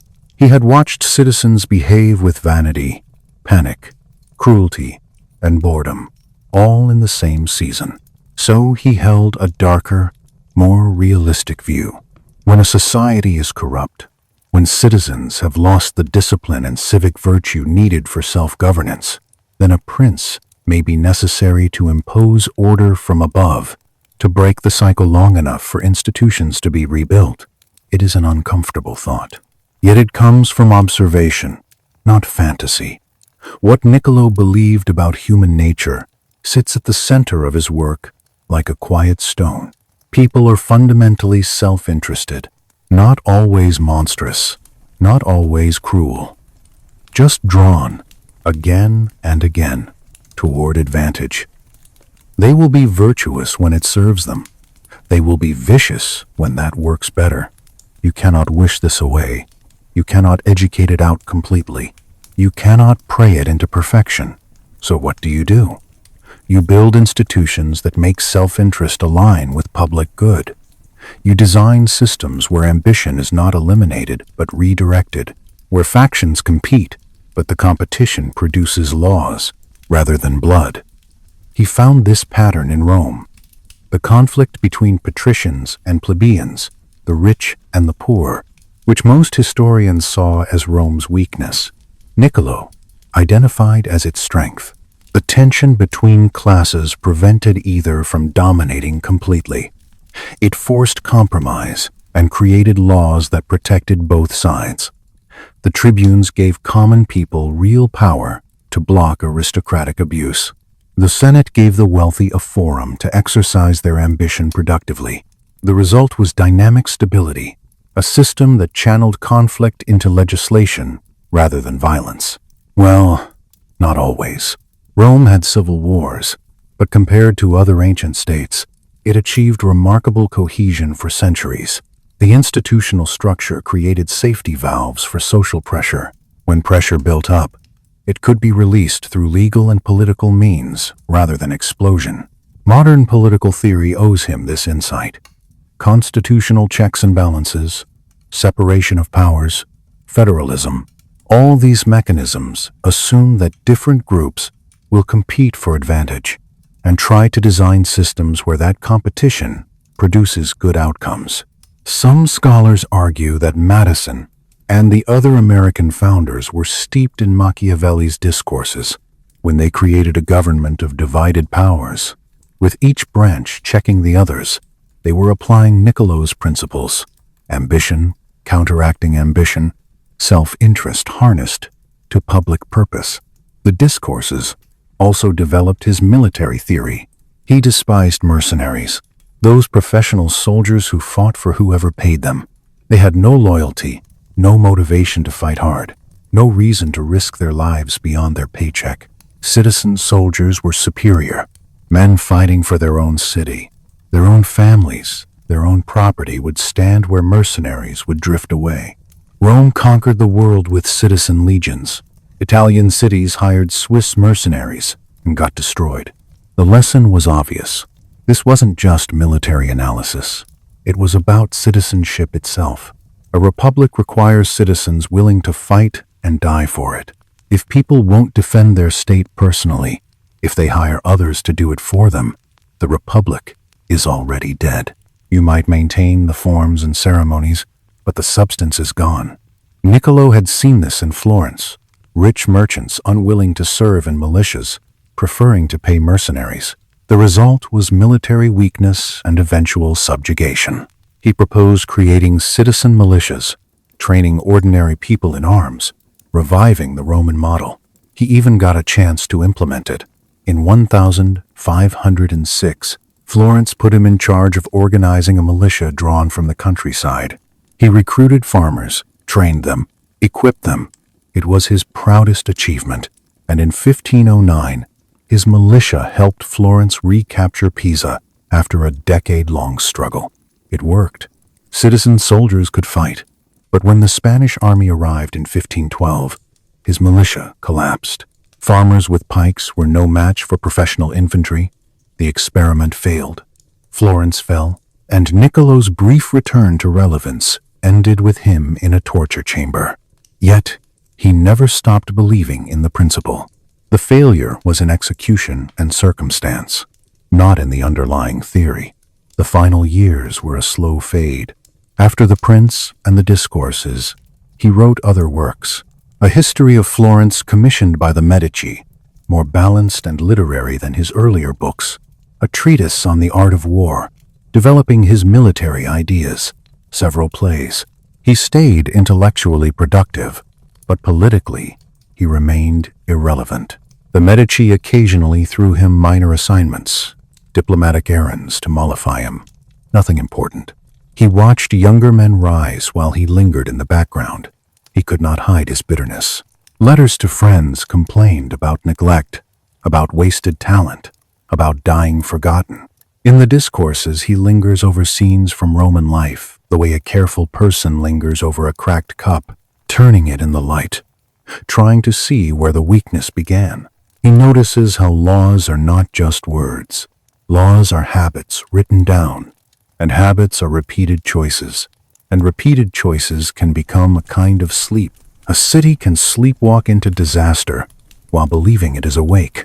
One of his most unsettling insights is also strangely calming, if you let it be. He insists that conflict is not always sickness. Sometimes it is the body's way of staying sane. When the plebeians pushed back against patrician arrogance, when they threatened to withdraw from the city, When they demanded tribunes, the argument did not destroy Rome. It helped make Rome durable. It created a rhythm of pressure and release. He saw that a society with no conflict is often a society where one group has already won, and the others have gone silent, because silence is safer. That kind of silence is not peace, it is fear. So Niccolo admired the Roman talent for building outlets, not perfect ones, but outlets. Places where anger could speak without immediately becoming blood. Offices that ended on time. Powers that checked each other.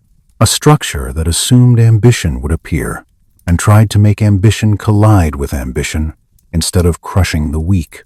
If you were to walk with him through those imagined streets, he would point out small details that become enormous when you stare long enough. A magistrate who must answer to another, a law that limits a man's reach, a ritual of voting that turns private frustration into public procedure. He is not sentimental about crowds. He watched Florence swing wildly, burn paintings one season, beg for mercy the next. He knows the people can be cruel, easily swayed, sometimes eager for scapegoats. Still, he believes institutions can shape a crowd the way a riverbank shapes water. Without banks, the river floods. With banks, it can flow. And always, he returns to arms. A republic, he argues, is not only speeches and ceremonies. It is a willingness to defend itself with its own hands. Mercenaries are a gamble, and the house eventually wins. When he had the chance, he tried to stitch that lesson into Florence. Imagine him riding out from the city gates. The stone gives way to dirt road. Hooves raise a soft curtain of dust. In the fields, farmers pause, wipe sweat from their brows, stare at the government man with suspicion. He speaks patiently. He explains why hired soldiers drift like weather, why loyalty bought with coin can be bought again by someone else. He uses Rome as his proof, because Rome is the language he trusts. Names are taken down. Hands learn to hold pikes. Feet learn to move together. Step, pause, step. Training is repetitive, and repetition is a kind of spell.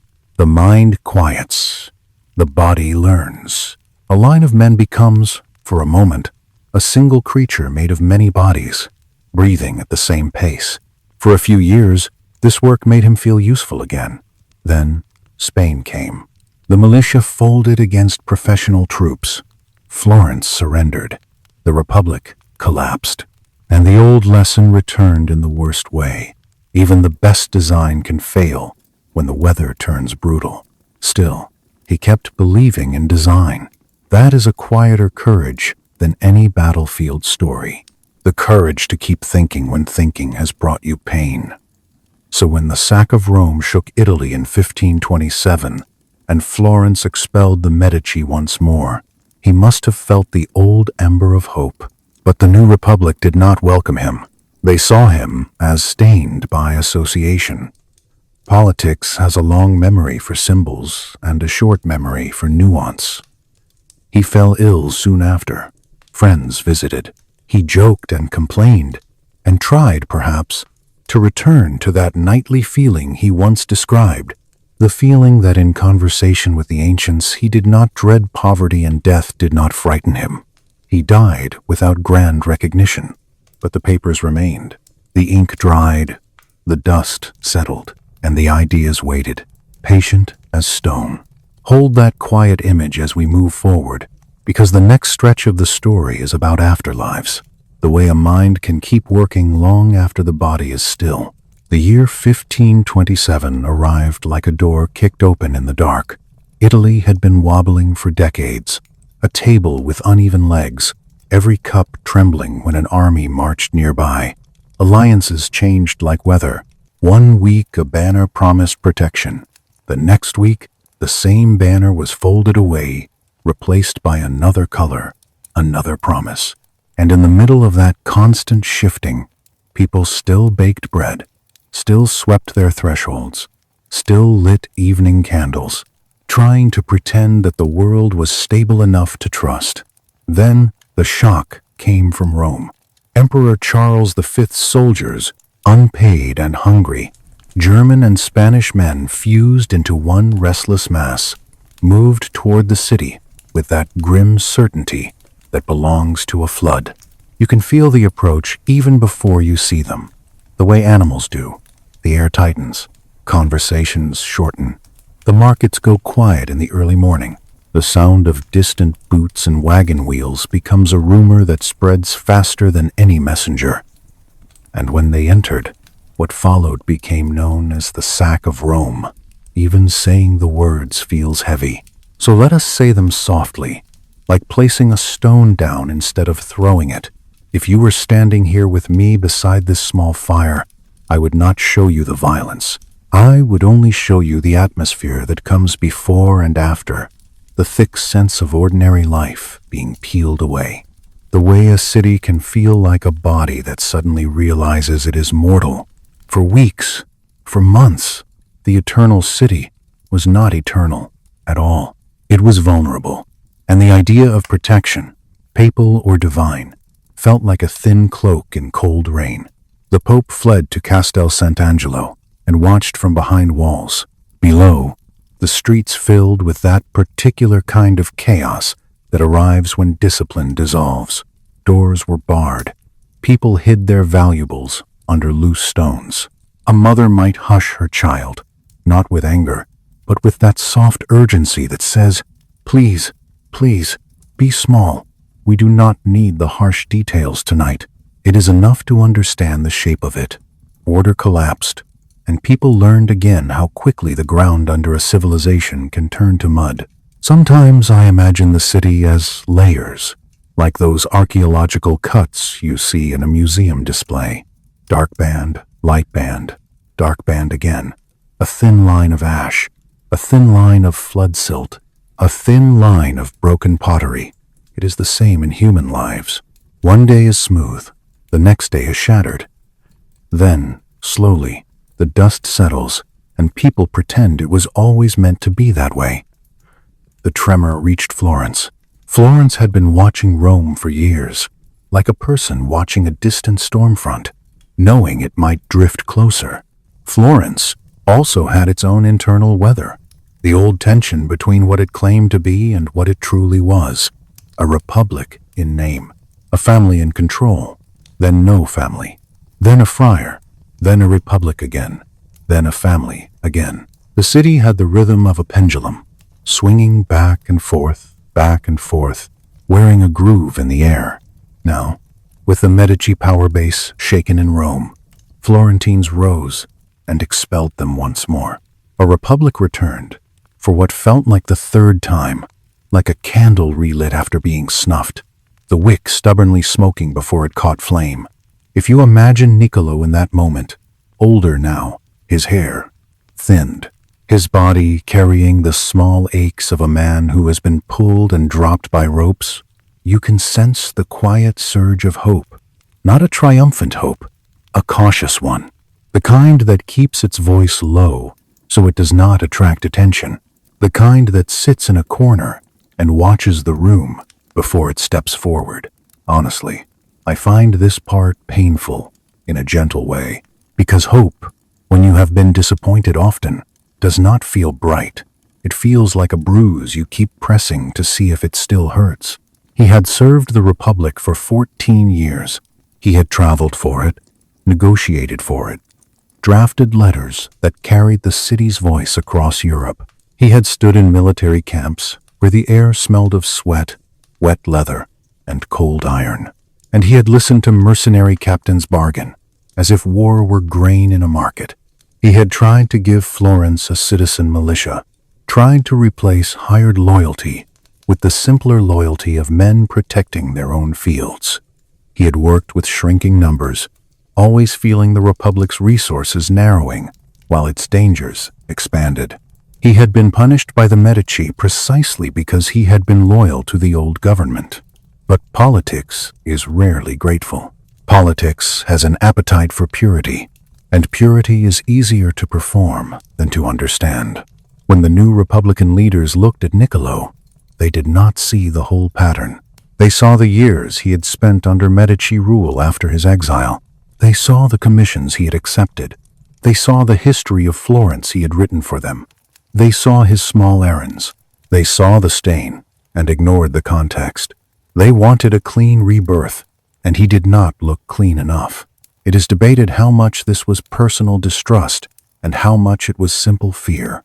Some scholars argue that the new republic felt so fragile that any association with the Medici, even reluctant association, felt like a crack in the wall.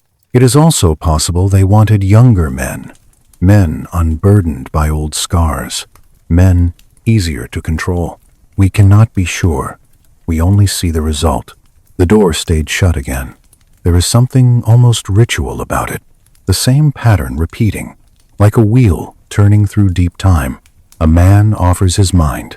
The city takes the mind's products and refuses the mind itself. Imagine him walking in Florence after the news. If he was strong enough to walk, his steps slow on cobblestones polished by centuries. The stones would still hold warmth from the day. The dusk would bring that soft, bluish coolness. Candlelight would begin to appear behind shutters. The smell of smoke would drift out of chimneys, mixed with the sharper smell of the river. Footsteps.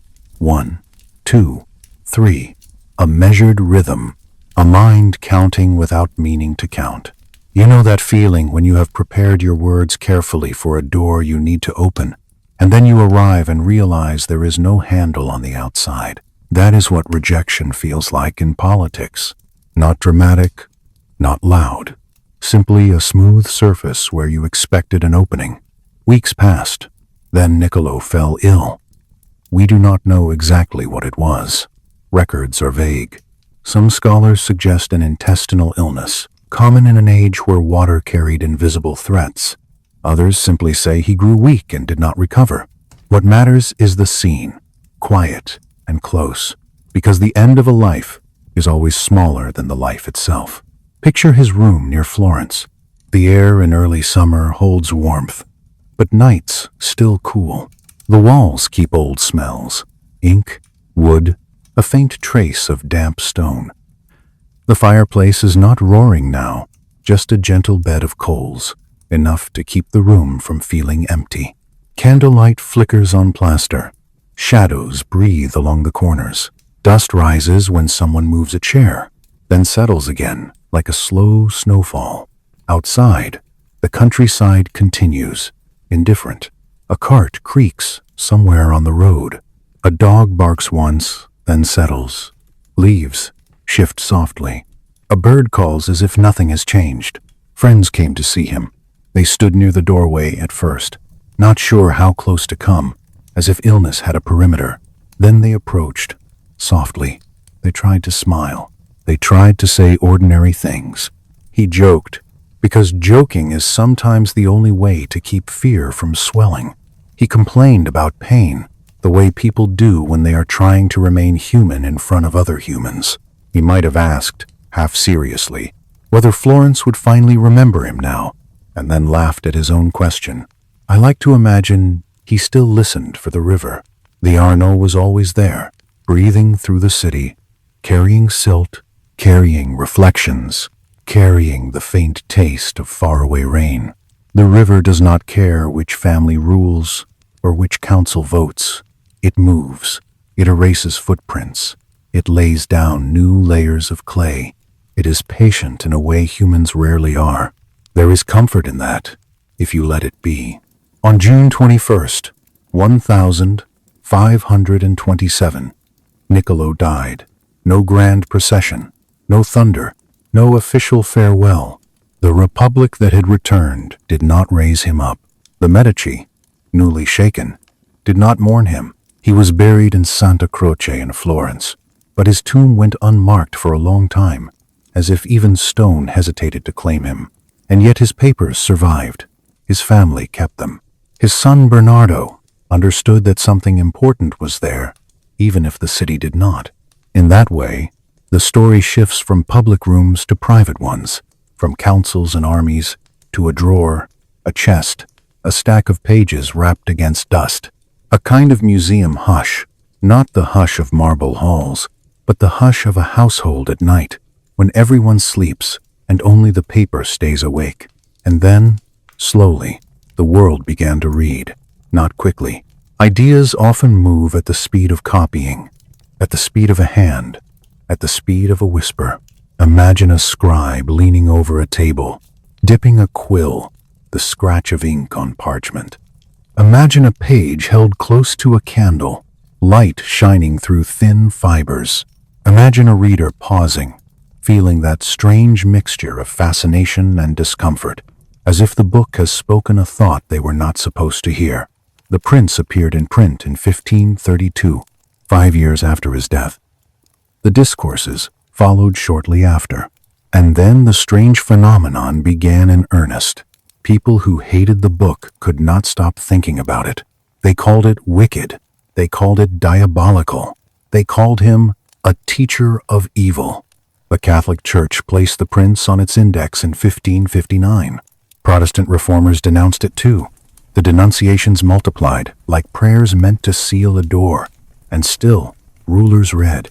Why? Because the strategies worked often enough to feel like bitter truth. Because the book described patterns that could be found in any court, any council, any battlefield. Because it made a certain kind of sense in a world where virtue and survival did not always align. It is worth pausing here, letting the fire crackle, letting your breathing slow. You know that feeling when you hear someone say out loud what everyone privately knows, and the room becomes quiet because the pretense has been broken. That was Niccolò's afterlife. He broke pretense, and once pretense breaks, it does not mend easily. Later centuries built larger machines of power than any Italian city-state could have imagined. Borders hardened, bureaucracies thickened, armies became permanent. Paperwork became a kind of weapon, and Niccolò's question, how does power actually operate, followed those changes like a shadow. Some people tried to put him back into a moral box, to declare him simply evil, or simply realistic, or simply patriotic. But he slipped between categories. He was ambiguous, because the world that made him was ambiguous. There is a soft lesson in that ambiguity, if you want to take it into sleep. The world is rarely one clean thing. People are rarely one clean thing. A mind can write a manual for princes and a defense of republics. A city can love freedom and fear it at the same time. Niccolò lived inside those contradictions, and he refused to pretend they were not there. As you rest tonight, let the contradictions settle like dust. They do not need to be solved right now. They only need to be observed. Before we leave this room of his final days, let us linger one more moment in that church, Santa Croce, where so many names are carved in stone. Imagine the cool interior, the smell of old wax, the quiet echo when a foot shifts on the floor. Sunlight, thin and dusty, falling through high windows and laying pale rectangles on the ground. If you were to walk there centuries later, you might pass grand monuments and assume history always honors its chosen figures. But for a long time, Niccolò had no marker, just earth, just a place, just the soft forgetting that cities practice when a person becomes inconvenient. And still, somewhere nearby, in a house, in a chest, paper waited, ink darkened into permanence. Pages breathed in the dark. Letters rested like sleeping birds with folded wings. And when hands finally lifted those pages, when eyes moved across the lines, something happened that power cannot easily prevent. A mind from the past reached forward and touched a mind in the present. That kind of contact is quiet. It makes no sound, but it changes the shape of what comes next. In the next part, we will follow his ideas further out, beyond Florence, into the wider centuries, where kings and revolutionaries, scholars and dictators all found something useful or disturbing in the same small pages. Now let us take Niccolò's pages and carry them forward, not as a weapon, not as a banner, but as a small lamp cupped in your hands. If you have ever walked through a museum late in the day, when the halls are almost empty, You know the feeling I mean. The air is cool, your footsteps are muted. Glass cases hold objects that once felt urgent to someone. A coin, a seal, a fragment of pottery, a letter with ink faded to brown. The world that made those objects is gone, yet the objects remain, waiting for new eyes. Niccolo's writing became like that, a relic that refused to stay quiet. At first, it moved through Europe in narrow channels. Scholars, courtiers, clerics who read by candlelight, lips pressed together as if to keep the words from escaping. Then printing multiplied it. A small book could travel farther than any envoy. It could cross borders in a satchel. It could slip into a library and wait there for years until the right hand found it, and the hand that found it might belong to someone who publicly condemned it. That is one of the great ironies of this story. The more people denounced the prince, the more necessary it seemed to become.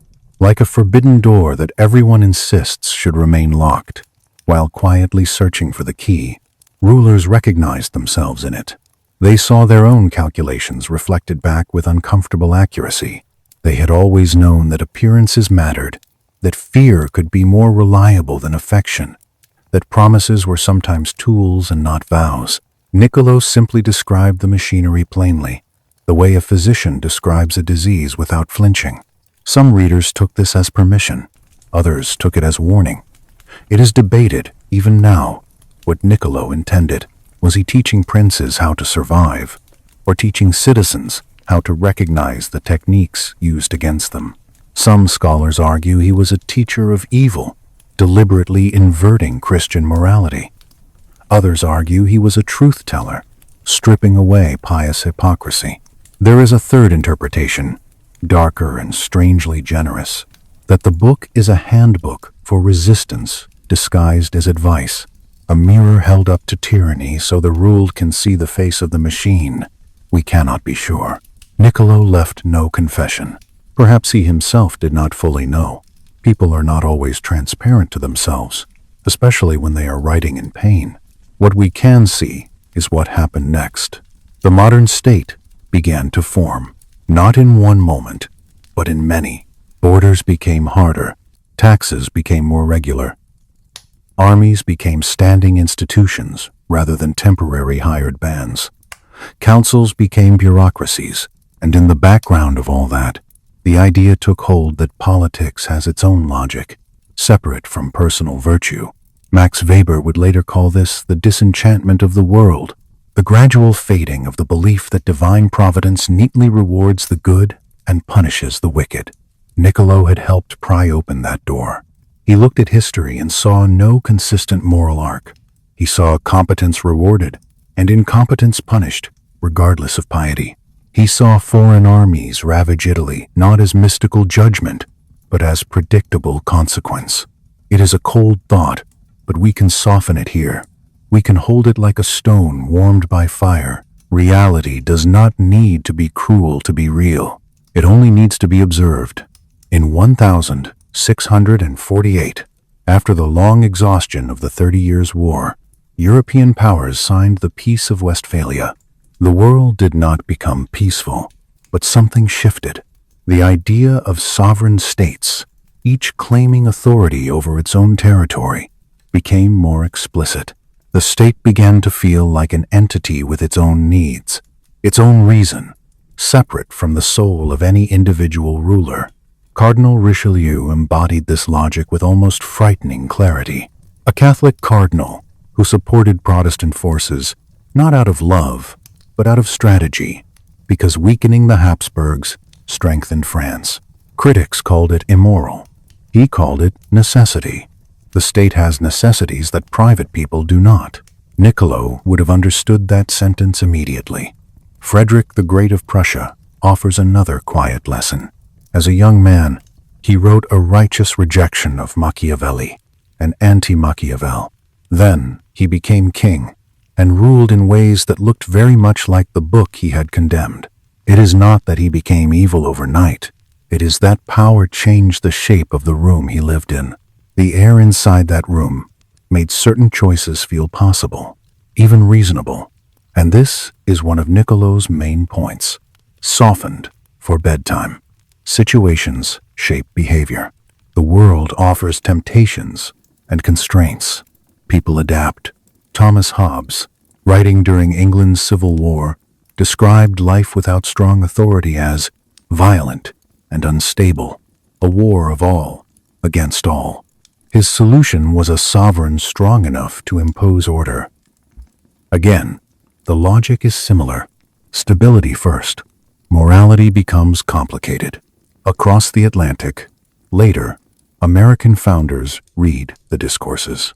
They admired the Roman model of checks and balances, the idea that ambition can counter ambition, that institutions should be built for flawed humans rather than imaginary saints. You can hear Niccolo's voice behind those designs, not whispering to a king, but to a system. If you are sleepy now, let this be soothing rather than alarming. Institutions, when they work, are like walls that hold back floodwater. You do not have to worship the walls.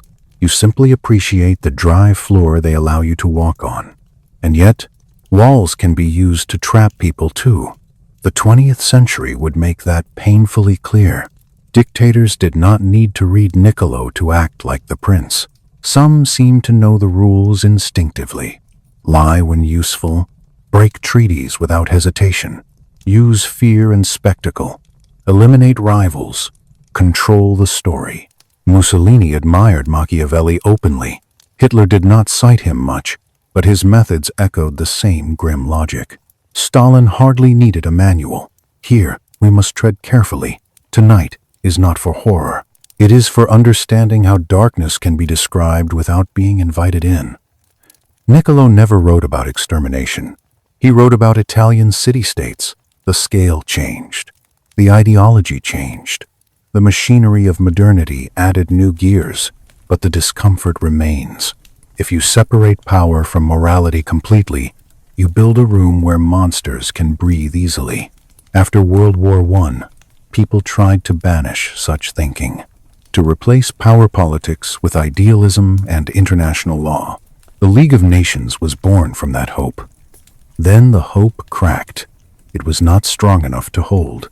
Then came another war, and after it, the Cold War, a long, slow contest between superpowers, each calculating, each balancing, each supporting allies they did not love because it served interest.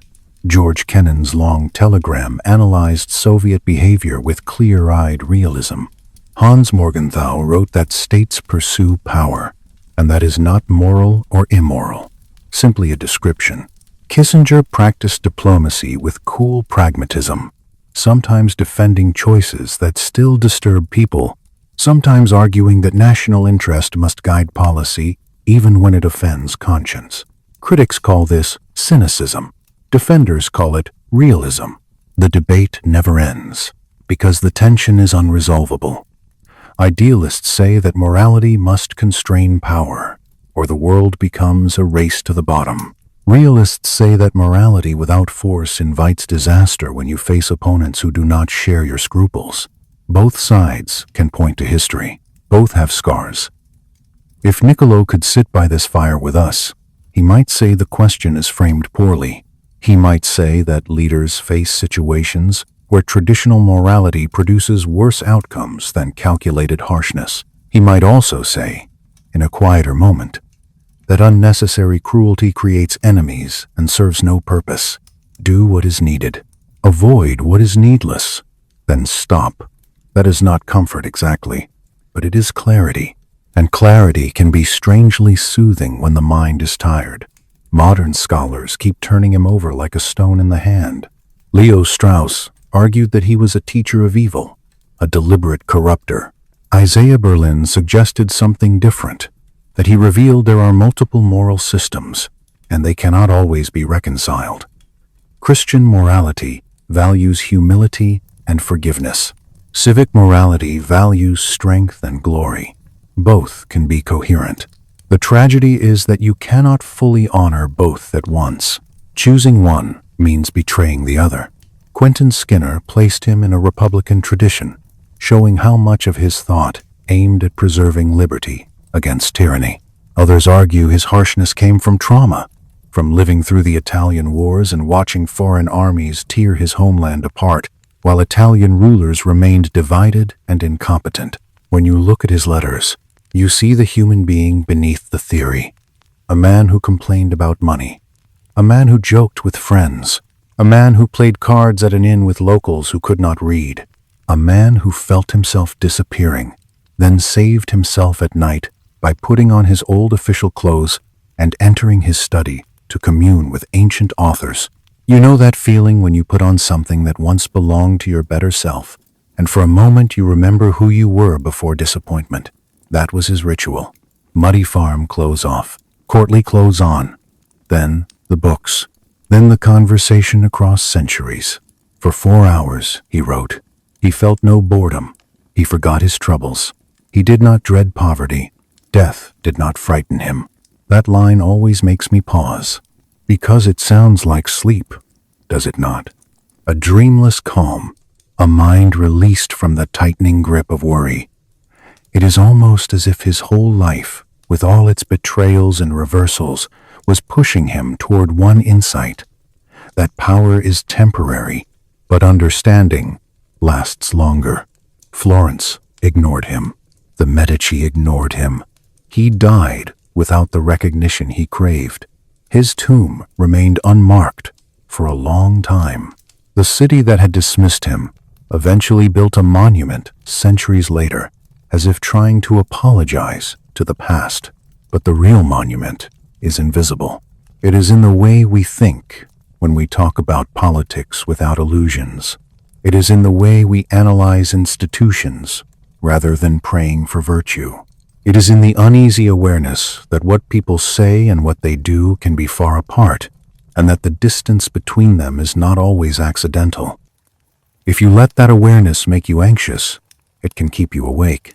But if you let it settle, it can do the opposite. It can remove the need to be surprised. Surprise is stressful. Understanding is calmer. So let the understanding drift over you now like a slow river. Imagine the Arno again, carrying silt, carrying moonlight, carrying the remnants of old fires. Imagine Rome's stones, cooling after the noise. Imagine Florence's councils, whispering behind heavy doors. Imagine a small farm outside the city, a study lamp burning late, a man writing while the world sleeps. And then imagine time expanding, centuries like layers of clay. Each layer holds its own tragedies, its own betrayals, its own collapses, and yet, through all those layers, the human questions remain, unchanged as a heartbeat. Should leaders be judged by intentions or results? Is it better to be loved or feared? Can a republic survive without civic virtue? How do you maintain freedom without descending into her eater? Chaos. When is it justified to do harm that good may come? These questions do not need answers tonight.